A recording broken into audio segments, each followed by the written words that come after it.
You got it down. Okay.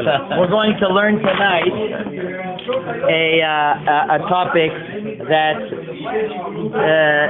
was very common in Morocco, and we'll see that in our ketubot it was written as well.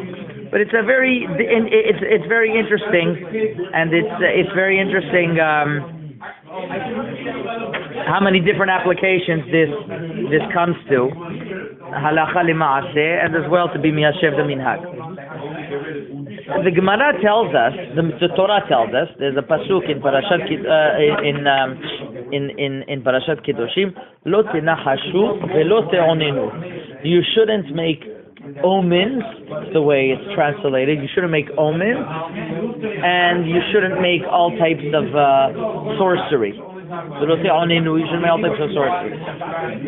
So the Gemara says, what is, Gemara in Masechet Sanhedrin asks, so what's considered menachesh? The Gemara in Sanhedrin Daf Samech Yamud Bet says, Tanu Rabbanan menachesh, ze omer piton nafla mipiv, maklo nafla miyado. If somebody says, oh, look, if the bread is falling out of his mouth, that's lo tenachashu. And if you say, if the bread is going to fall out of his mouth, it's a bad siman.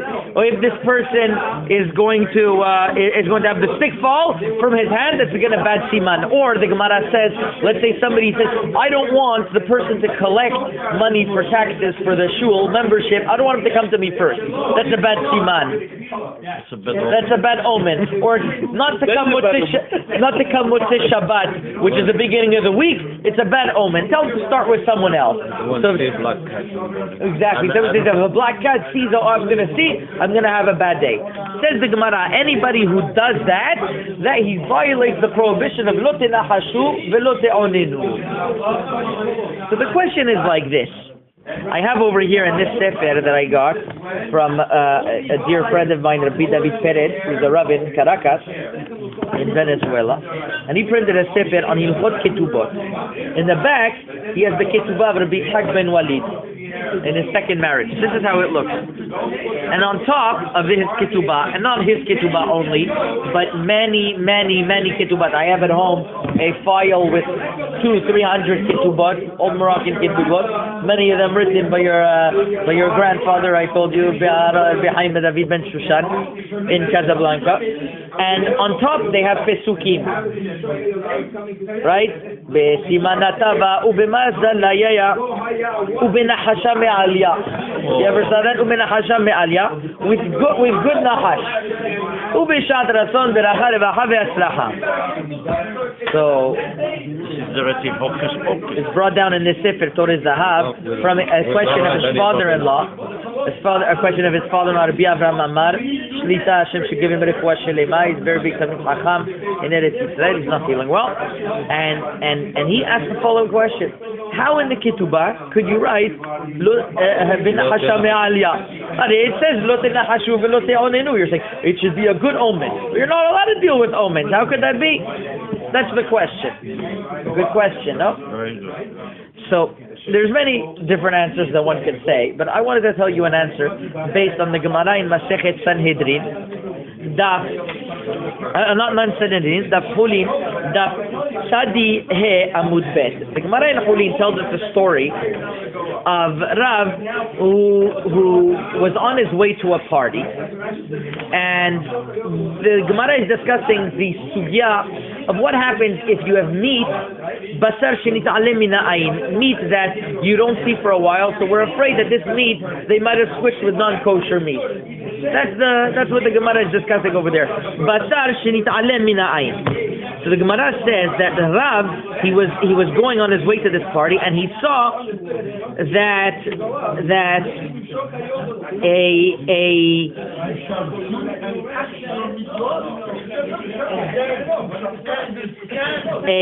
boat was passing by towards him, and he saw that the boat was coming towards him, and it was a good siman if, like, at the exact derech that you're going, the boat's going to pass over there. It's a good siman. They said, oh, I'm going to have a good day. Now that the boat came my way, I'm going to have a good day. So he gets to the party, and they all come out to greet him and says, I don't want to eat the meat. Then why don't you want to eat the meat? The Gemara says, is it because it's Basar Shin Minayin? He says, no, he was watching it the whole time. Says Rav, you know why I don't want to eat the meat? Because I said an omen, which I wasn't supposed to say. If the boat comes to me and the boat came to me, I'm going to have a good day. And since I said that omen, I shouldn't have said it, so I don't want to partake in the meat. That's what Rav said. The Gemara says, how can that be? That's not a nahash that's forbidden. The Gemara asks, Kol nahash she'eno ke'eliezer eved Avram k'noten ben Shaul en a nahash. An omen that is forbidden is only an omen like Eliezer the son of Avram. What's the omen of Eliezer the son of Avram? When Eliezer said, whoever's going to come out first, which is Rivka, whoever's going to come out first and give water to the camels, I'm going to take her for as a wife to my master Yitzhak. That's a real omen. Or Yonatan showed he had to know whether to fight the army or not. So he sent his lad, his servant, and the servant was going to ask, and if they were going to answer him in a certain way, he said, okay, go fight.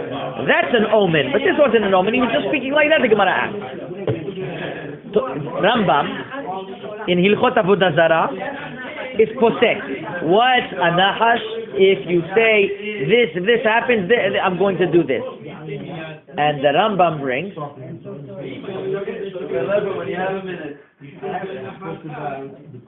and the Rambam says, what's an omen? And the Rambam says, what's an omen that's forbidden? An omen like Eliezer ben Avram did. So the Ravad asks, what do you mean? So you're going to tell me that Eliezer ben Avram made an Avera? So the Meiri in Masechet Sanhedrin says, yes, Eliezer ben Avram, not Eliezer, the Eved Avram, no, he didn't have it. He shouldn't have. He violated. Yaakov made a t'nai, a condition with Hashem. Making a condition with him is something. But over here, you're waiting for a siman min hashamayim. Whoever's going to come over there, I'm going to give them. That's an omen. So Tosfot asks the question. Tosfot also asks. So the Rambam says Eliezer ben Avram was in the wrong. He was in the wrong. Tosfot asks the question, and he says, how did Eliezer Eved Avram actually do that? V'im tomar Eliezer hech nichesh. How did he do this nachash? How did it says that a nichesh is forbidden, and even ben Noach, and even people who are not Jewish are not allowed to do this. It makes the question even stronger. Don't tell me Eliezer wasn't Jewish, even he wasn't allowed. The Yeshloma answers Tosfot. This,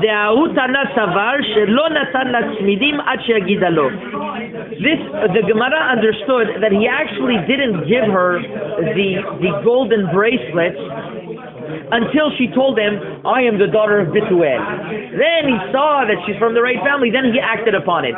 But he didn't act upon that sign. He didn't act upon that sign. And since he didn't act upon that sign, that was okay. And he also has the same question about Yonatan ben Shaul. How did Yonatan do that? He also says the same thing. He knew that he was going to fight that army. He just wanted to get his servant a little pumped up.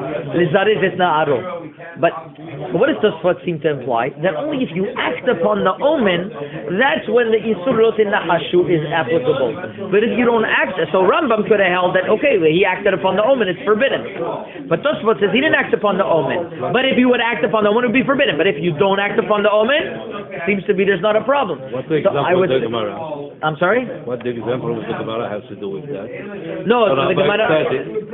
So Rav, right, so since the Rav didn't act upon anything, he just said, I'm going to have a good day. So why he don't want to eat meat? What? Why he doesn't want to eat meat? Oh, so that's what the Gemara asked. Why he couldn't figure it out? The Gemara goes on and gives an answer why he didn't want to eat meat, but the Gemara was figuring out why not.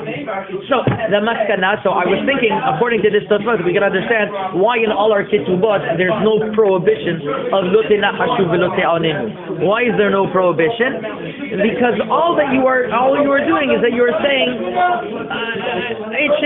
this wedding should be nachash amalya. You're not acting upon anything. You're not acting upon anything. There's no prohibition of making these omens.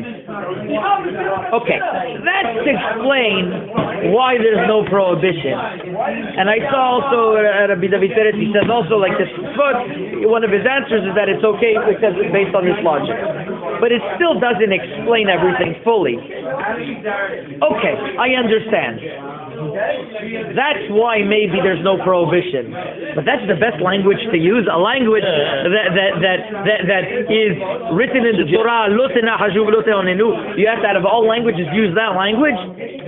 We're talking about great hachamim in their ketubot. They had this. They couldn't find another language. They could have just said b'siman tov u'b'mazal tov. They have to start finding language. So I still had this question, and I had a very difficult time with it until today. Baruch Hashem, I found an answer to my question, written in the Sefer Shofar B'Tzion. Brings down a very interesting question on the simanim that we do on the night of Rosh Hashanah. We have the head of the lamb.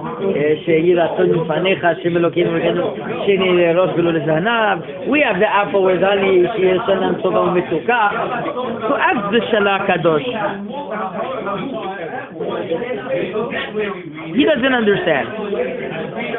How could it be that through these things, that let's say kartu, you say we eat karti, and we say yiratzon mifanecha sheyekartu sonenu, then our sonenu should be nichrat.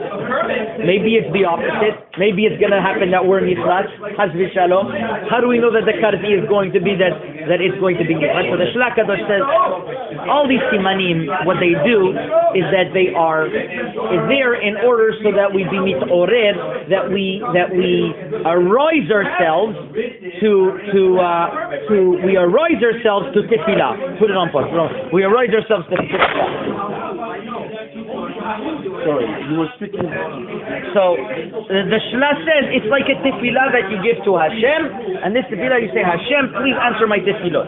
So Rav Hai Gaon says on this vein, he says Teshuvah li Rav Hagain. You're asking that we eat the head of the keves on Rosh Hashanah. Why do we do it? So he says, the nachash hi letova. Listen to his language, Rav Hai Gaon. This is a good nachash. So he's calling certain nahashim good. Rav Hai Gaon is even before the Rishonim, saying this is a good nachash. This is a good incantation. This is a good omen. And Rav Niturnai Gaon says like this: מה שכתב ניחוש לטובה, כוונתו שהניחוש האסור הוא לבחון העתיד מה ייקח בך. The forbidden nihush in the Torah is to say what's going to be not good or what's not going to be good. But a nihush that's going to come to be me'orer ha'adam, to inspire a person to do something, to say it should be a siman tov, that's a positive thing. So here I was so happy when I found this, that you have the Rishonim that use a terminology that you have a positive nihush. So when you're asking, so in summary, when you're asking a tefillah to Hashem, and we should have, this couple should have nahasha me'aliyah, that's like we do on Rosh Hashanah night. That's a positive thing.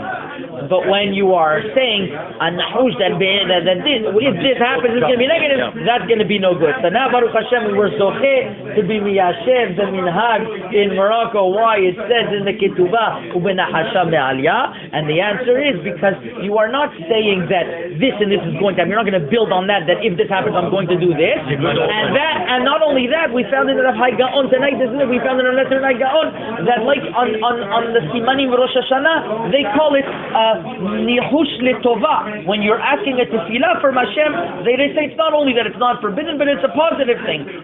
So we have such a concept in the Torah called nihush letova, and that's what our kadmonim based ourselves on Rikin Ketubah.